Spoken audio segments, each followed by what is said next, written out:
वालेकुम अस्सलाम वरहमतुल्लाहि वबरकातुहू। माशाअल्लाह माशाअल्लाह माशाअल्लाह। दादा जान, आपको हम सब की तरफ से ईद मुबारक हो। मेरी प्यारी बच्चियों, आप सबको भी बहुत बहुत ईद मुबारक हो।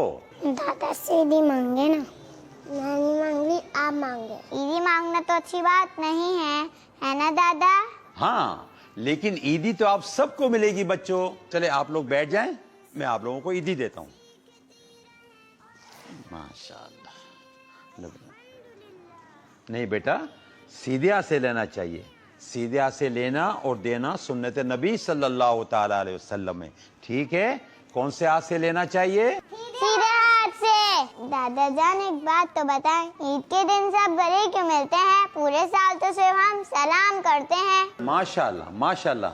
देखा बच्चों, जोहा ने कितना प्यारा सवाल किया है। क्या सवाल किया है दादा जान? हमें भी तो बताएं कि हम सब ईद के दिन गले क्यों मिलते हैं और सारा साल सलाम करते हैं। तो मैं आप लोगों को बताता हूँ कि हम ईद के दिन गले क्यों मिलते हैं। गले मिलने को अरबी में मुआनका कहते हैं। क्या कहते हैं? मुआनका। और बेटा, गले मिलना ये नबी पाक सल्लल्लाहु ताला अलैहि वसल्लम की सुन्नत मुबारका है। और नबी पाक सल्लल्लाहु ताला अलैहि वसल्लम खुशी के मौके पर अपने सहाबा से गले मिला करते थे। सुभान अल्लाह। और सिर्फ ईद पर ही नहीं, बल्कि कोई खुशी के मौके पर, जैसे कोई हज पर जा रहा हो या कोई उम्रे पे जा रहा हो, तो उससे गले मिलते हैं और उससे मुसाफहा करते हैं। सबको ईदी मिल गई? सुभान अल्लाह। अब जाओ बेटा, अम्मी का हाथ बटाओ, जाओ, शाबाश। चले, इस सेगमेंट में तो हमने बहुत सारी अच्छी बातें सीखी। दादा तो बहुत ही अच्छे होते हैं, बहुत प्यार भी करते हैं। अल्लाह पाक हम सब के दादा जान को सलामत रखे। आमीन आमीन आमीन। दादा जान की जब दुआएं मिलती है तो अल्लाह पाक कामयाबी भी अता फरमाता है। और इसी के साथ हम अपने नेक्स्ट सेगमेंट की तरफ चलते हैं और सीखते हैं हमने रमजान मुबारक में क्या पाया और हम इसे कैसे मेंटेन कर सकते हैं। ईद और गलियां, ईद और गलियां। अस्सलामुअलैकुम वरहमतुल्लाहि वबरकातुहू। प्यारी बच्चियों और मदनी चैनल के नाज़रीन, आज बहुत ही खुशियों का दिन है और बहुत ही बरकतों वाला दिन है। और क्यों ना हो, अल्लाह पाक ने हमें माह रमजान जैसे बरकतों वाले महीने के बाद ईद का तोहफा अता फरमाया है। और माह रमजान की तो क्या ही बात है, इसकी बरकतों के तो क्या ही कहने हैं। माह रमजान अपने साथ बहुत सी बरकतें लाता है और हमें बहुत कुछ सिखाता है। तो आज मैं आपको बताती हूँ कि माह रमजान मुबारक ने हमें क्या सिखाया और हमने इसको कैसे मेंटेन करना है। सबसे पहली चीज, माह रमजान मुबारक हमारी इबादत के शौक को बढ़ाता है और हमें नमाज की पाबंदी करना सिखाता है कि हमने रोजाना किस वक्त पर नमाज अदा करनी है। और इसी तरह माह रमजान मुबारक कुरान पाक की तिलावत के शौक को भी बढ़ाता है।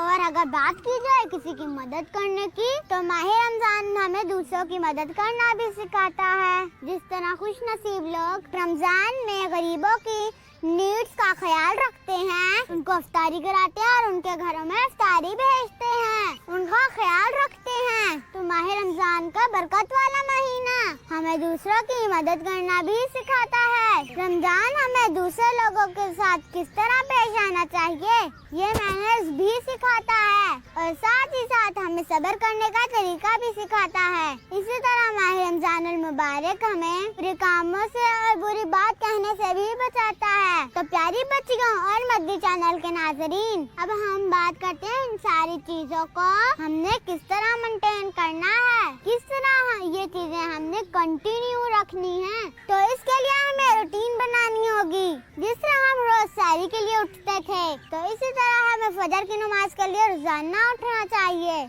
और रोजे में गुस्सा करने और बुरी बात पर अपने आप पर कंट्रोल करना अगर सीख गए थे, तो इसी तरह हमें बुरी बात कहने और बिला वजह गुस्सा करने, खुद पर कंट्रोल करने की कोशिश करनी चाहिए। जिस तरह हम रमजान में कुछ न कुछ टाइम निकाल कर कुरान पाक की तिलावत करते रहते थे, तो हमें इस रूटीन को छोड़ना नहीं है, बल्कि रोजाना कुरान पाक की तिलावत के लिए टाइम निकाल के इस आदत को कंटिन्यू रखना चाहिए। और जिस तरह طرح ماہ رمضان میں بھوکے اور پیاسے رہنے اور کسی کی بات بری لگنے پر ہم صبر کرتے ہیں، اسی طرح رمضان کے علاوہ بھی ہمیں صبر کرنے کی کوشش کرنی چاہیے، اور جس طرح ہم روزے دار سے اچھے انداز سے پیش آتے ہیں اسی طرح ہمیں ہر مسلمان سے اچھے انداز سے پیش آنا چاہیے۔ اللہ پاک ہمیں ان باتوں پر عمل کرنے کی توفیق عطا فرمائے،